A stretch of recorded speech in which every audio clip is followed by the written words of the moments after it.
आज हम लोग जानेंगे मैकाले का जो विवरण पत्र था उसका उस समय के एजुकेशन सिस्टम पे तात्कालिक प्रभाव क्या पड़ा था। तो सबसे पहले है शिक्षा नीति की घोषणा की बात इन्होंने की थी।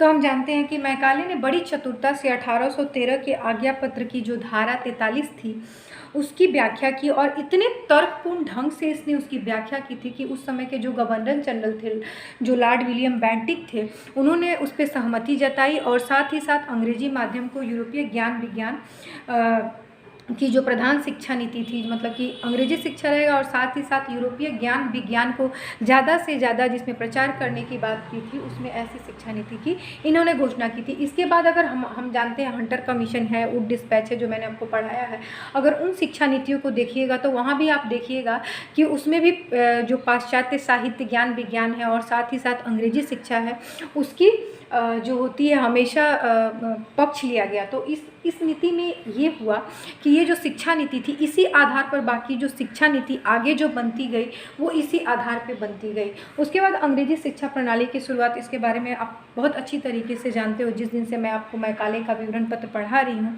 कि नीति घोषित होते ही अंग्रेजी माध्यम को उच्च शिक्षा के स्कूल और कॉलेज खोले गए। यह नींव इतनी दृढ़ रखी गई कि हमारे देश में इस शिक्षा प्रणाली का विकास तेजी से हुआ और हमारी आज की शिक्षा भी मूल रूप से उसी पर आधारित है। आप अच्छी तरह जानते हैं कि आज भी हम अंग्रेजी शिक्षा को ज़्यादा से ज़्यादा महत्व देते हैं। प्राइवेट स्कूल हो या कोई भी कॉलेज हो, हम ज़्यादा से ज़्यादा अंग्रेजी शिक्षा, तो ये अंग्रेजी शिक्षा की इसीलिए मैकाले बहुत पॉपुलर है, क्योंकि मैकाले ने ही जो अंग्रेजी शिक्षा की नींव जो भारत में रखा था वो मैकाले के द्वारा ही रखा गया था। और इसके बाद जितने भी शिक्षा नीति आते गए इन्हीं शिक्षा नीतियों को आगे बढ़ाते गए, क्योंकि उनका ये एम था कि हम अपनी शिक्षा की छाप, मतलब कि अंग्रेजी शिक्षा की छाप हमारी भारतीय शिक्षा पर पूरी तरीके से छोड़ सकें। उसके बाद अंग्रेजी राजकाज की भाषा घोषित की गई। इसके पहले अंग्रेजी जो होती है राजकाज की भाषा नहीं थी। जैसे अभी हमको हिंदी को क्या किया गया है, हमारी राष्ट्रभाषा घोषित किया गया है, लेकिन उस समय अंग्रेजी को राजकाज की भाषा जो होती है घोषित कर दी गई थी।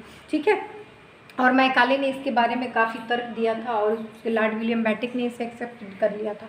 सरकारी नौकरी के लिए अंग्रेजी की अनिवार्यता, जो इस समय गवर्नर जनरल थे लॉर्ड विलियम बेंटिक, और इसके बाद भी जो आए थे लॉर्ड हर्टिक ने आदेश जारी कर दिया था। इनका कहना था कि आदेश जारी करके कह दिया गया था कि सरकारी नियुक्ति जब होगी उस समय अंग्रेजी जानने वाले जो कैंडिडेट होते हैं उनको महत्व दिया जाएगा। इसको तो हम आज भी फॉलो कर रहे हैं। आप देखिएगा इंग्लिश मीडियम स्कूल में अगर आप फराटेदार इंग्लिश बोलती हैं तो आपको रख लिया जाता है और नहीं बोलती हैं तो नहीं रखा जाता है। तो इसकी शुरुआत जो होता है अंग्रेजी वरीयता की शुरुआत हमारे कहाँ गई थी, मैकाले विवरण पत्र से ही शुरू की गई थी, जो लगभग आज तक आ रही है।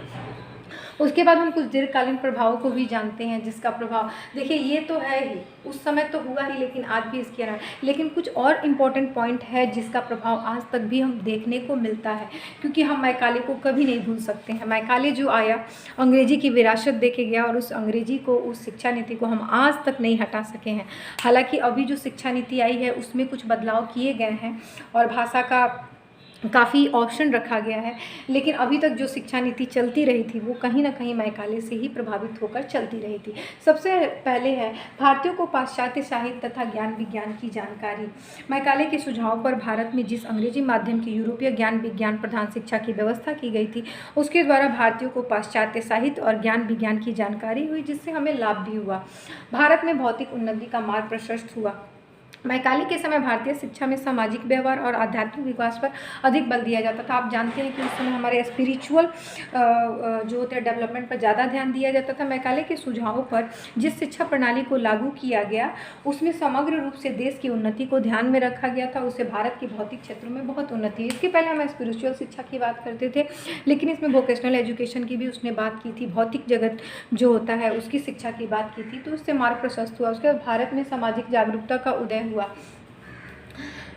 उस समय हम अनेक सामाजिक बुराइयों से ग्रसित थे, जैसे कि हमारे यहाँ सती प्रथा थी, हमारे यहाँ विधवा का ये था, सती प्रथा के साथ साथ जो बाल विवाह था, तो बहुत सारी बुराइयाँ हमारे समाज में व्याप्त थी। तो मैकाले की जो शिक्षा नीति लागू हुई तो इस शिक्षा प्रणाली की नींव ऐसी रखी गई थी कि यहाँ की जो बुराइयाँ थी उससे लोग जागरूक हुए और बहुत सारी बुराइयों को दूर करने में हमें सहायता भी मिली थी। भारत में राजनीतिक जागरूकता का उदय हुआ। ठीक है। अंग्रेज उस समय राज्य विस्तार की होड़ में बहुत थी और परंतु राष्ट्रीय संकीर्णता उसमें कम थी, राजनीतिक जागरूकता नहीं। अंग्रेजी शिक्षा प्रणाली ने हमें मानव अधिकारों का ज्ञान कराया, स्वतंत्रता, समानता और भ्रातृत्व का महत्व बताया, हमने राजनीतिक चेतना जागृत की। नरुला और नायक ने एक बहुत ही अच्छा कहा है कि यदि भारत में अंग्रेजी शिक्षा का प्रादुर्भाव न हुआ होता तो कदाचित भारत में स्वतंत्रता संग्राम नहीं होता।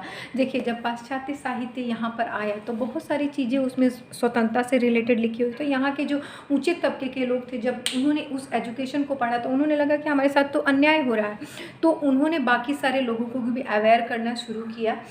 तो जागरूकता जो होती है, राजनीतिक जागरूकता का उदय हुआ, जिसके कारण बहुत बड़े बड़े नेता भी हमारे यहाँ, महात्मा गांधी है, सुभाष चंद्र बोस है, बहुत सारे नेता जो होते हैं ऊंचे तबके के पढ़े लिखे लोग थे, उनमें राजनीतिक चेतना का, और बाकी लोगों को उन्होंने राजनीतिक चेतना का, जागरूकता का अभियान चलाया। भारत में अंग्रेजी भाषा का वर्चस्व, ये तो आप जानते ही हैं कि जैसे कि मैंने यहाँ बोला है, सरकारी नौकरियों के लिए अंग्रेजी की अनिवार्यता कर दी गई थी, तो अंग्रेजी भाषा का काफ़ी वर्चस्व स्थापित हो गया था। भारत में पाश्चात्य सभ्यता संस्कृति का प्रवेश, यूँ किसी सभ्यता और संस्कृति के अच्छे तत्वों को स्वीकार कर अपनी सभ्यता संस्कृति में विकास करना अच्छी बात है, परंतु अपनी सभ्यता एवं संस्कृति को हेय समझकर दूसरी सभ्यता एवं संस्कृति को स्वीकार करना अपनी पहचान को समाप्त करना है, अपनी अस्मिता को समाप्त करना। मैकाले द्वारा प्रस्तावित अंग्रेजी शिक्षा प्रणाली का हमारे ऊपर कुछ ऐसा ही प्रभाव पड़ा था।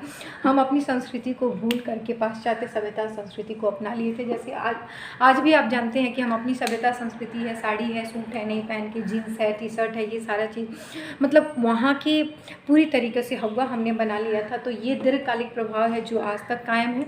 तो हमने मैकाले के विवरण पत्र के बारे में आज तात्कालिक प्रभाव को पढ़ा कि तात्कालिक प्रभाव क्या था, और साथ ही साथ जो होता है दीर्घकालीन प्रभाव जो आज तक देखने को मिलता है। हम कह सकते हैं कि कुछ विद्वानों का कहना है कि मैकाले के इरादे तो नेक थे, वो भारतीयों को उन्नति करना चाहता था, लेकिन दूसरी बात यह है कि वो अंग्रेजी शिक्षा प्रणाली से हमें बहुत सारी हानियाँ भी हुई।